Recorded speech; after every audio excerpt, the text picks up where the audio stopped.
एक राजा का दरबार लगा हुआ था। क्योंकि सर्दी का दिन था इसलिए राजा का दरबार खुले में लगा हुआ था।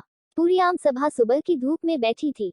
महाराज के सिंहासन के सामने एक शाही मेज थी और उस पर कुछ कीमती चीजें रखी थी।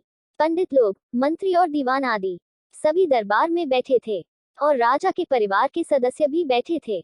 उसी समय एक व्यक्ति आया और प्रवेश मांगा। प्रवेश मिल गया तो उसने कहा, मेरे पास 2 वस्तुएं हैं। मैं हर राज्य के राजा के पास जाता हूँ और अपनी वस्तुओं को रखता हूँ, पर कोई परख नहीं पाता, सब हार जाते हैं और मैं विजेता बनकर घूम रहा हूँ। अब आपके नगर में आया हूँ।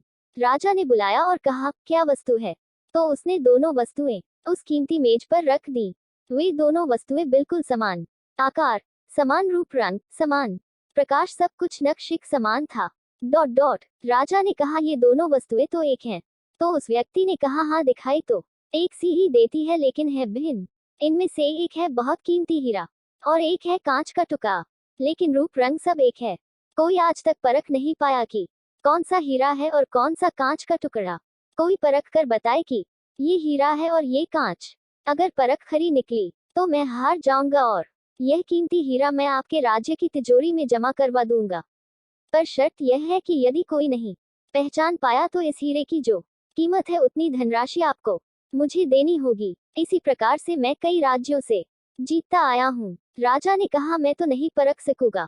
दीवान बोले, हम भी हिम्मत नहीं कर सकते, क्योंकि दोनों बिल्कुल समान हैं। सब हारे, कोई हिम्मत नहीं जुटा पा रहा था। हारने पर पैसे देने पड़ेंगे, इसका कोई सवाल नहीं था, क्योंकि राजा के पास बहुत धन था। पर राजा की प्रतिष्ठा गिर जाएगी, इसका सबको भय था। कोई व्यक्ति पहचान नहीं पाया। आखिरकार पीछे थोड़ी हलचल हुई। एक अंधा आदमी हाथ में लाठी लेकर उठा। उसने कहा, मुझे महाराज के पास ले चलो। मैंने सब बातें सुनी है और यह भी सुना है कि कोई परख नहीं पा रहा है। एक अवसर मुझे भी दो। एक आदमी के सहारे वह राजा के पास पहुंचा। उसने राजा से प्रार्थना की, मैं तो जन्म से अंधा हूँ, फिर भी मुझे एक अवसर दिया जाए जिससे मैं भी एक बार अपनी बुद्धि को परखूं, और हो सकता है कि सफल भी हो जाऊं, और यदि सफल न भी हुआ तो वैसे भी आप तो हारे ही है। राजा को लगा कि इसे अवसर देने में क्या हर्ज है। राजा ने कहा कि ठीक है। तो तब उस अंधे आदमी को दोनों चीजें छुआ दी गई और पूछा गया, इसमें कौन सा हीरा है और कौन सा कांच, यही तुम्हें परखना है। कथा कहती है कि उस आदमी ने एक क्षण में कह दिया कि यह हीरा है और यह कांच।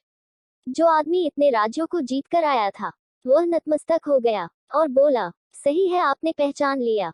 धन्य हो आप। अपने वचन के मुताबिक यह हीरा मैं आपके राज्य की तिजोरी में दे रहा हूँ। सब बहुत खुश हो गए और जो आदमी आया था वह भी बहुत प्रसन्न हुआ कि कम से कम कोई तो मिला परखने वाला।